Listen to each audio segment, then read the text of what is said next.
Welcome back to the illumilands. My name is Daniel Hurd. In the last video, I began responding to a video titled 6 Proofs for God's Existence. Proof for God. I went over the first of those 6 arguments in the last video, so in this video, I'll be going over proof number 2. Design demands a designer. Why, yes, something that was designed must have a designer. I'm deliberately misrepresenting what he said here. I know this is not his actual argument. It is a truism that everybody recognizes that this universe looks designed. This is a fair point.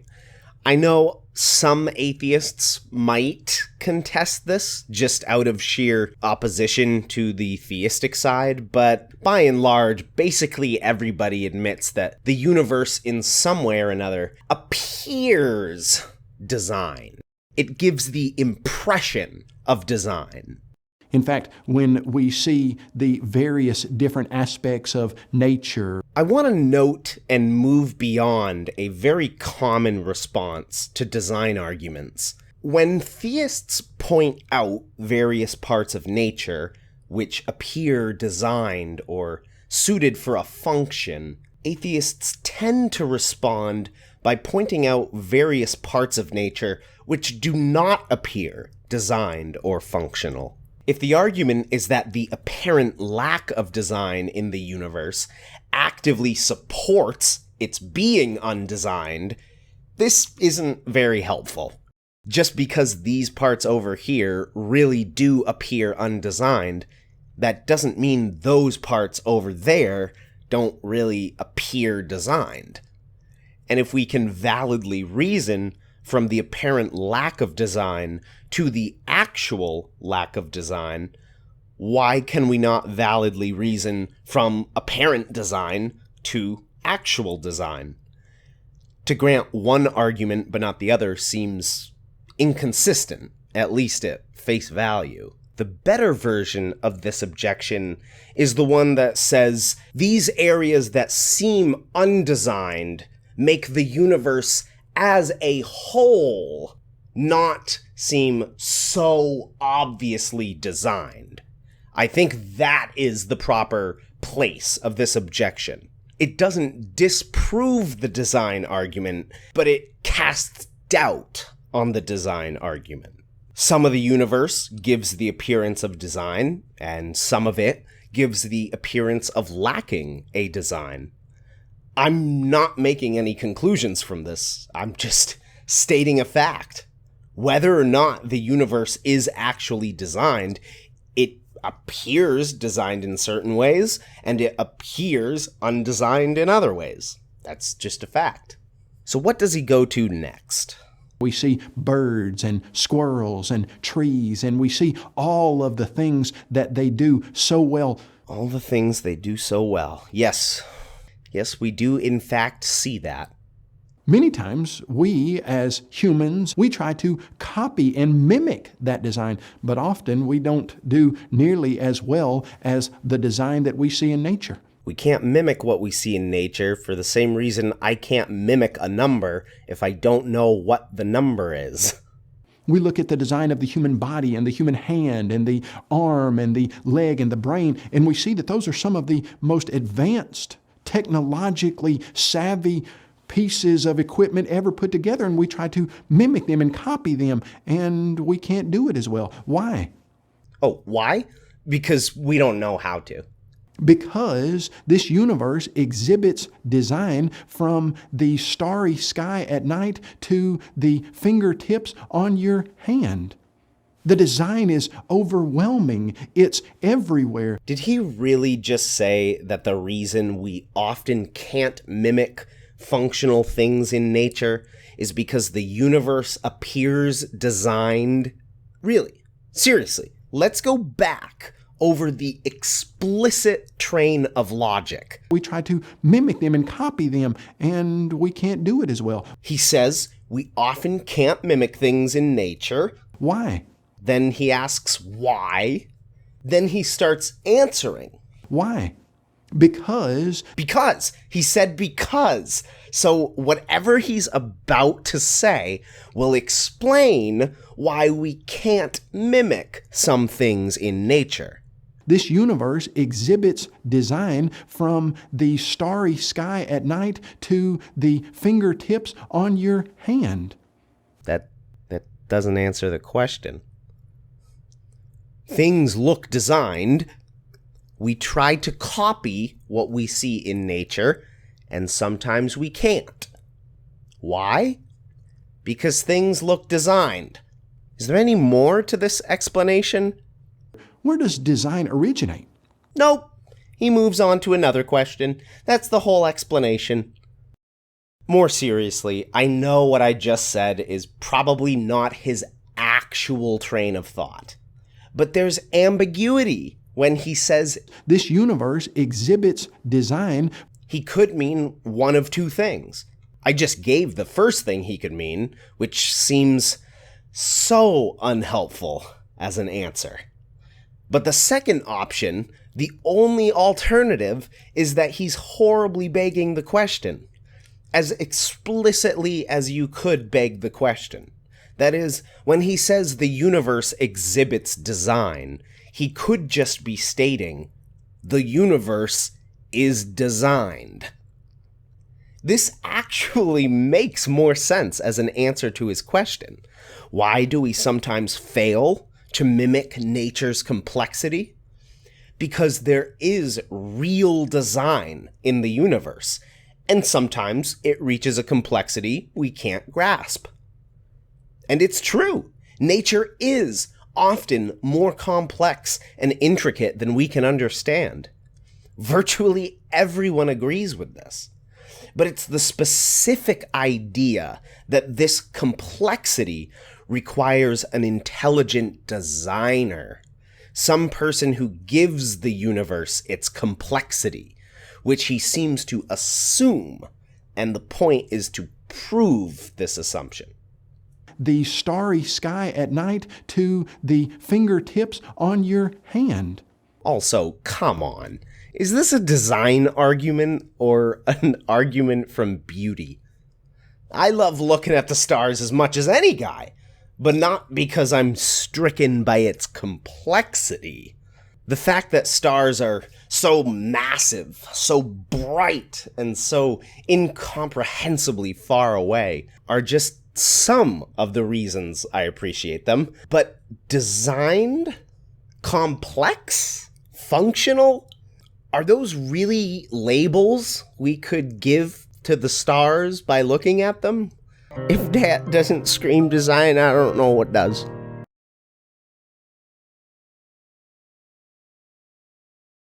I would just stick to the earlier example you gave of the brain.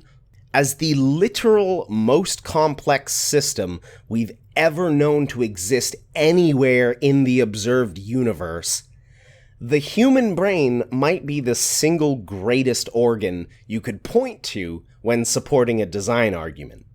But I won't go into that because this guy also doesn't go into it. Where does design originate? Well, what you and I both know is that when you see things that function and they're complex, that design comes from an intelligent designer. I'm gonna take it he's not just stating this as a brute fact, because that'd be circular. I believe he's really saying that functional complexity implies an intelligent designer. We see something with functional complexity and conclude it was intelligently designed. David Hume is known for having a powerful response to this. We're used to functionally complex things like houses, bridges, books, etc., having intelligent designers because we already know for a fact that humans design such things, and we don't know any other processes that produce them. I know a house has a builder, not because I infer it from the house's functional complexity, but because every house I've ever known has in fact had a builder. Our experience shows us that houses are always built by humans. Really, we can more properly conclude that human-like contraptions require human-like builders than that functional complexity implies a designer of that complexity. When considering the universe, however, we obviously can't use this same logic because we haven't seen the origin of any universe. We can't say universes like these always have designers in the same way we say houses are always built. Now, I won't get into it this video, but I have to say that more sophisticated design arguments make this response pretty much irrelevant. For this guy's presentation of the design argument, however, Hume's response is a good one. It's simply wrong to say that our inference from the universe's functional complexity to its being designed is the same as our inference from a house to its being built. Big explosions just simply don't bring about order. Ladies and gentlemen, the boulders flying out of the singularity are back. Yes. Big explosions just simply don't bring about order. They don't cause things that are functional and complex to come into existence. You talk as though the Big Bang was basically no different than a bomb, and bombs don't bring about order, so how could the Big Bang? I constantly heard this comparison growing up, that explosions destroy order. They don't produce it. When people talk confidently and dogmatically about philosophical matters, I do find it annoying, but I cut people some slack, solely because philosophy is not at all cut and dry. There are so many ways to fall into error and confusion. But when it comes to scientific issues, specifically related to evolution and the Big Bang, the mix of being confident and dogmatic really irks me. If you've seen the first and second episodes of the illumilands podcast, this probably isn't much of a surprise. I used to be dogmatic in this exact way. If I watched this guy's video 10 years ago, I probably would have found it convincing. Or at least, he's giving pretty good arguments. Not because the arguments are good, but simply because I already agreed with him. I was the one saying, evolution is just a theory, not a fact. And I was literally taught in Sunday school that evolution is ridiculous, because if we evolved from monkeys, how are there still monkeys? I'm not for 1 second criticizing this man or young Earth creationists for being wrong. Frankly, that would just be mean and hypocritical. We're all wrong about a million different things. I fault no one for being wrong. What irks me is also not bad reasoning. Again, we all make rational mistakes. This is inevitable. What irks me is also not the confidence while talking. That's fine. No, what irks me is ignorant confidence. Immense confidence conveyed on matters about which you are so clearly ignorant. Children see these sorts of videos and are persuaded by them. Like I said, if I saw this 10 years ago, I might be persuaded by it. Anyway, I got a bit off track, so let me finish up by saying this guy's denial that the Big Bang could produce complexity is based on the all too common assumption that the Big Bang is inherently atheistic. But the Big Bang is not atheistic. It's also not theistic. It's just irrelevant to God's existence. On top of that, there are many teleological views of reality that say reality is inherently goal-oriented or self-organizing. Historical and contemporary philosophers who hold such views include Aristotle and Thomas Nagel, respectively. If they're correct on this, then the rapid expansion of the early universe would naturally lead to complexity. That's just what it means for there to be laws of self-organization. So it's not helpful or accurate in this context to liken the Big Bang to an explosion or a bomb. The claim that the Big Bang couldn't give rise to complexity unjustifiably assumes the Big Bang is inherently atheistic, and there are no goal or complexity-related natural laws.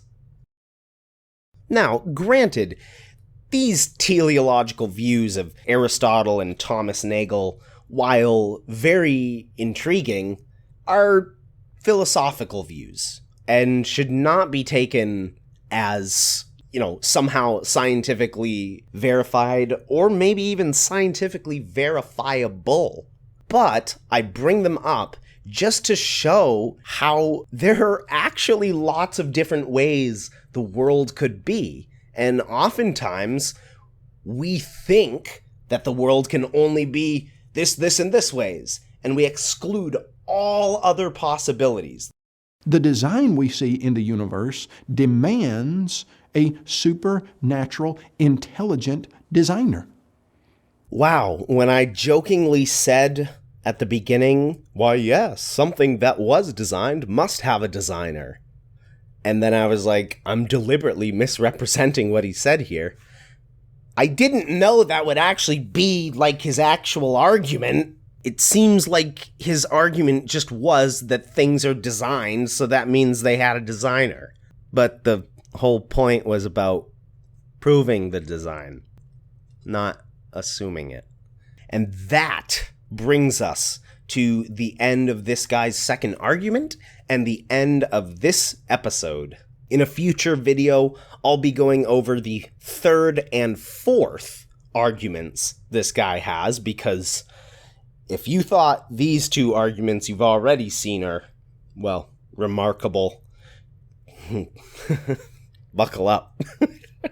You know what I was saying about that ignorant confidence on scientific matters and how that really irks me? Well, oh boy, he's really going to dive into it. But we'll all just have to wait until then. Unless, I suppose, you're watching this far into the future, in which case the video is probably already out. And if you haven't seen it, you should go check it out. But if it's not far into the future, unfortunately, I have bad news for you watching, which is that you actually can't go and watch the next video on this series because it's not out yet.